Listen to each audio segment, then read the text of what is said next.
It's been close to 2 days. We still don't have the election result in the US. The wait is only making the situation worse. Trump supporters have tried to stop vote counts in 2 states. The anti-Trump camp has launched counter-protests, with the president himself moving court to contest 4 state results. Caught in the middle of this slugfest is the American citizen, anxious and unaware of what lies ahead.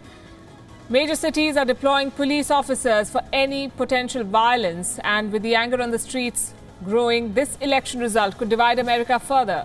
We're waiting for the final numbers to come in. Let's discuss what the projections so far mean for the future of America and who is going to take the White House. Our dialogue partners this evening: Lieutenant Stephen Rogers, advisor to the Trump campaign, with us from Washington, D.C. Emily Sussman, a Democratic strategist, with us from New York. John Christopher Bua, White House analyst, with us from Washington, D.C. And Amanda Mackey, Republican strategist from Florida. Good evening and welcome to all of you. Thank you. Good evening.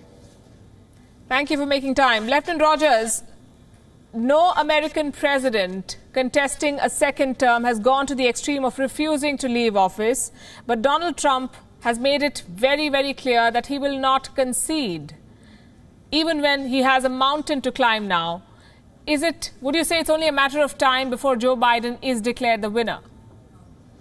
Well, look, we don't know the number of votes that are going to favor either President Trump or Joe Biden in Georgia, in Pennsylvania. Nevada, we're waiting at this hour for the results. But I assure you that if Joe Biden comes out to be the winner, the president will be peacefully working on a transition. All this mainstream media hype about him not leaving office and refusing to concede is utter nonsense. He loves this country. I'm convinced Joe Biden loves this country. They're going to do what's best for this country. So the president will concede only when the election is certified, and that'll be the end of it. The president's words have not displayed the kind of wisdom that you're talking about. Let me go to my colleague here. Simon Marks is joining me live. Simon, what does it look like? Is it only a matter of time before Joe Biden is declared the winner? Well, it's a matter of time before we have a winner in this election, Palki. We just don't know how long that period of time is going to be. Biden campaign officials have just wrapped up a briefing call with reporters in which they insist that it is an absolute dead certainty that Joe Biden will be declared the winner of this contest because of the advantage that he's currently enjoying in the vote counts in Pennsylvania, where votes are still being tabulated, and in some of the latest results they're hewing more in Joe Biden's direction than in Donald Trump's. A similar situation underway in Georgia, and they're expressing confidence about the outcome of the race in Nevada. There is, though, still doubt about what's happening as far as the Biden campaign is concerned in Arizona. Donald Trump has made up some ground there, and North Carolina, things are still absolutely neck and neck. They insist at the Biden campaign that the Trump campaign is involved in frivolous lawsuits. Comic. One of Joe Biden's top campaign aides described some of the legal action that is taking place. But there are multiple grounds that the Trump campaign can use in the hours ahead. I mean, first of all, they're going to try and stop votes from being counted. That is historically an utterly extraordinary thing for any president of the United States to authorize that sort of legal action. It doesn't look like that's going to work in the large number of places. But what Jason Miller, a Trump campaign aide, indicated within the last hour or so is that they may soon start trying to litigate individual postal votes, throwing a spanner in the works at least to try and slow some of these vote counts down. You could see this heading down the same path that we witnessed in the year 2000 when George W. Bush and Al Gore were running for the presidency, and you saw people poring over those individual voting papers, in that case in the Sunshine State of Florida, in a bid to determine whether they had or had not been legally cast. So the Trump team making it very clear they're going to fight this out until the very end, and the Joe Biden team saying that they are going to be patient. They have confidence that this is moving in the right direction, but there's no immediate expectation here of Joe Biden declaring victory in the next few hours. Right. I'm looking at Donald Trump's tweets. Stop the count. The last 3 tweets that he has posted. All of the recent Biden's claimed states will be legally challenged. All of the states, he's saying, by us for voter fraud and state election fraud. Plenty of proof. Just check out the media. And then he says, big legal win in Pennsylvania. How significant is the decision in Pennsylvania, according to you? Well, the decision in Pennsylvania will be huge if and when it's made. It hasn't been made yet. They're still counting the ballots. But clearly, we've always known Pennsylvania is an absolutely crucial battleground state, and nothing about that has changed. What is so extraordinary here, though, is that President Trump is not advancing for him a new argument. This is a man who has spent months here sowing public disquiet about the sanctity of America's electoral system without providing any facts to back those claims up. He has claimed on numerous occasions that in American presidential elections, millions of postal votes are fraudulently cast. Factually, that is not the case. His own intelligence officials, the Director of National Intelligence, the FBI Director, have testified under oath on Capitol Hill just in the last few weeks to say that there is no evidence of organised rigging of elections going on behind the scenes by either political party or by any external foreign actor in terms of creating fraudulent ballots. And yet he's advanced that argument for months, preparing the very groundwork that he's now trying to use to challenge the outcome of this election and cling to the presidency after weeks of refusing to stipulate that if he lost this election, he would in fact leave office and engage in the peaceful transfer of power, time-honoured as that is in the American Constitution. Right. Simon Marks, thanks very much for bringing us up to speed. And my mistake, I meant Philadelphia.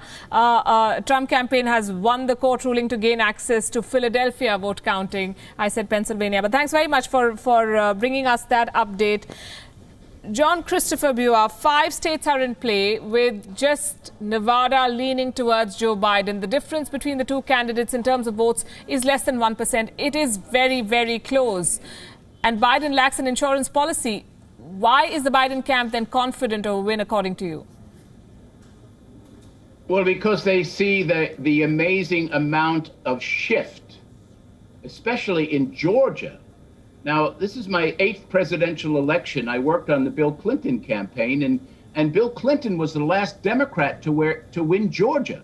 Now, it's interesting and ironic that this may be the state that puts Joe Biden over the top because of the voting that is coming in now in the counties surrounding Atlanta, and I think it shows that it was probably a good thing for Biden to get down there and speak to the people. And listen, here's the thing, and your commentator, your colleague there, really expressed very, very good clarity. As soon as Donald Trump began the campaign back in 2016. First of all, he discredited us in the press. He called us the fake news. It was Joseph Goebbels, who was the propaganda minister for another despot, who made up the word Lügenpresse, lying press. If you discredit the press, then your followers, which I call his disciples, will not believe anything the press says. He set that up. Then he used every method to disenfranchise and suppress votes. He's moving this all the way through until now. He's using the last tactic.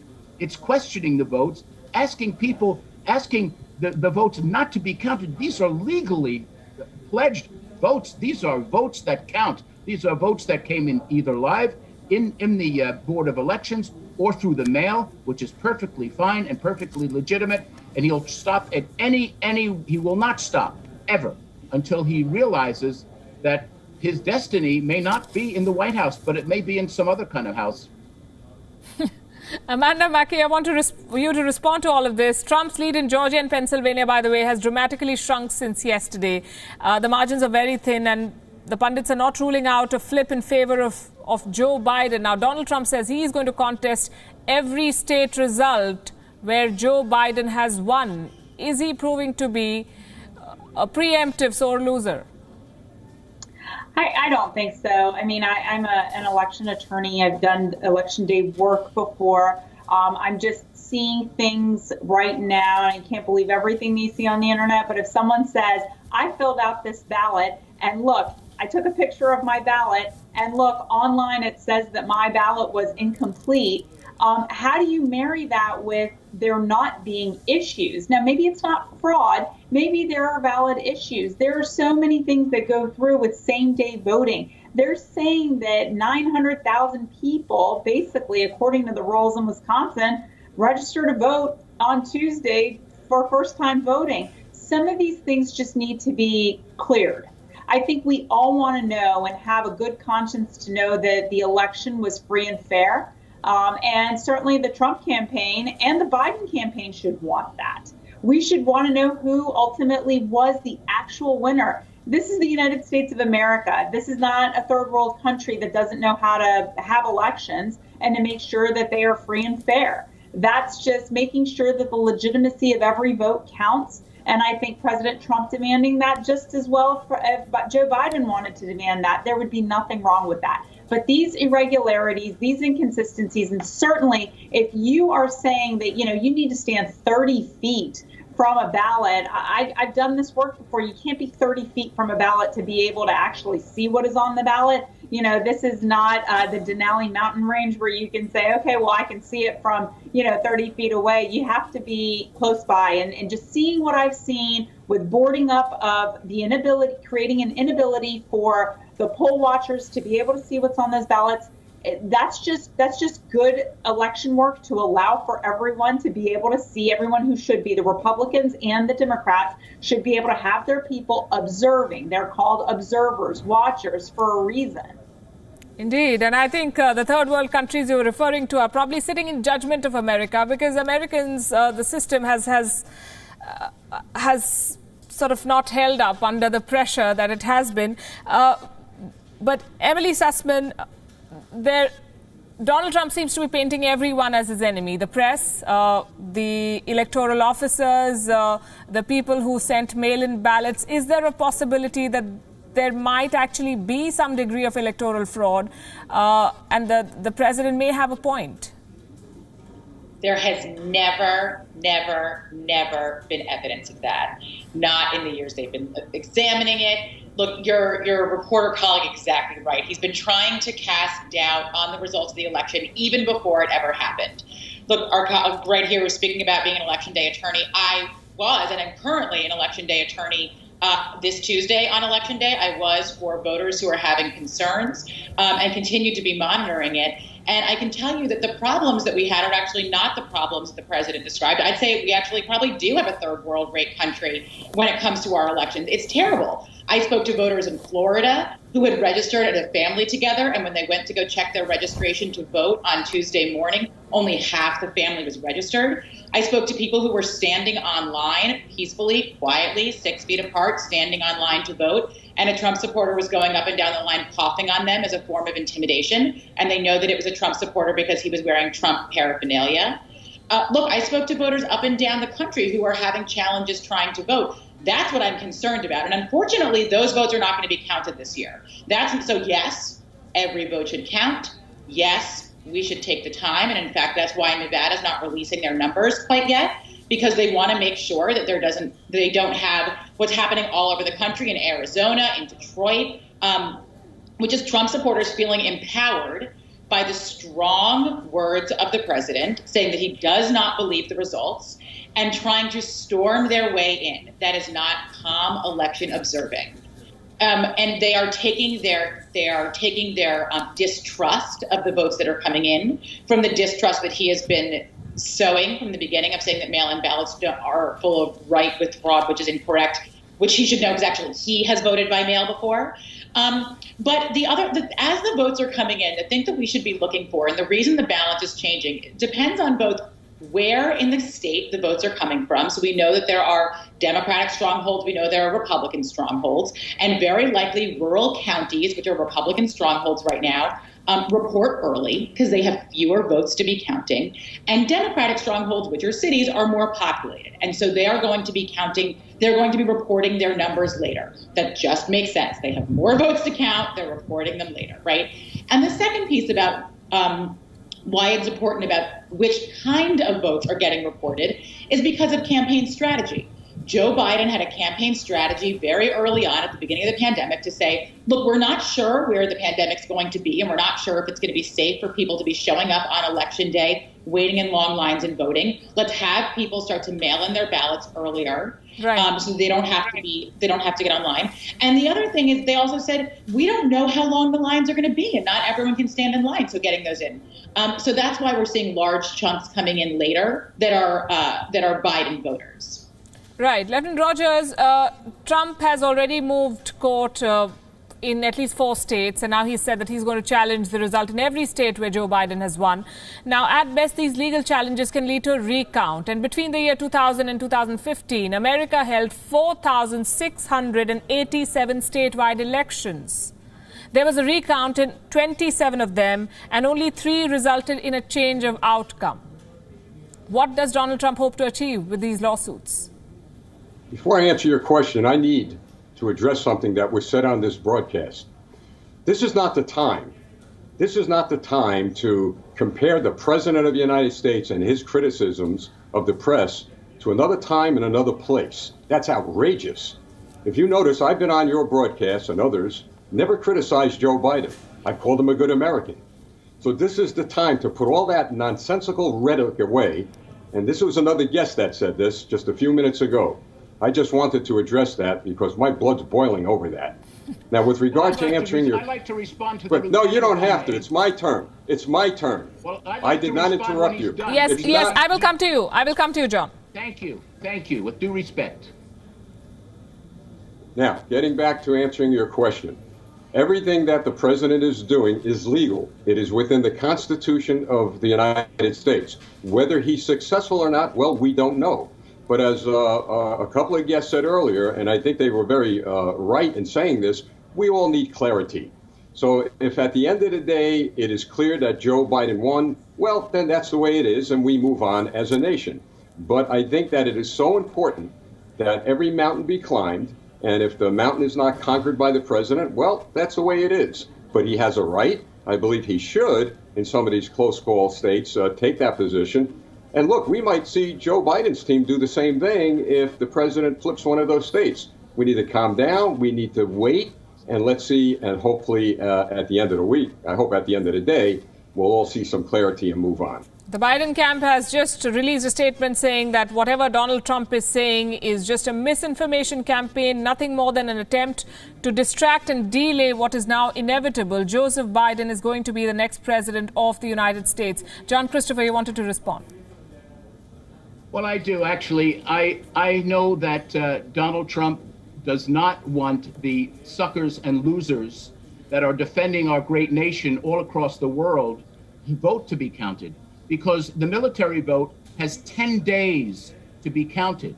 Now, I don't know, I don't have any disrespect for the gentleman who has served his country, as many in my family have, but I don't find that an individual like Donald Trump, with so many of his deferments, can actually speak on behalf of the military when he has besmirched not only that, but the memory of John McCain, where he said, I don't support individuals who were put in prison camps. I only like winners. This man is out of control. He's out of touch. He has 250,000, it's approaching 250,000 COVID deaths on his hand, and he will do anything to stay in because he knows what's waiting for him and his crime family when he's dismissed. Here's something you may not know, my friend. I am a retired lieutenant commander in the United States Navy. The military totally, unconditionally backs the President of the United States. And I wish you would just stop with the name calling and stop with the road you're going down. Chief of Staff Milley has to say about that.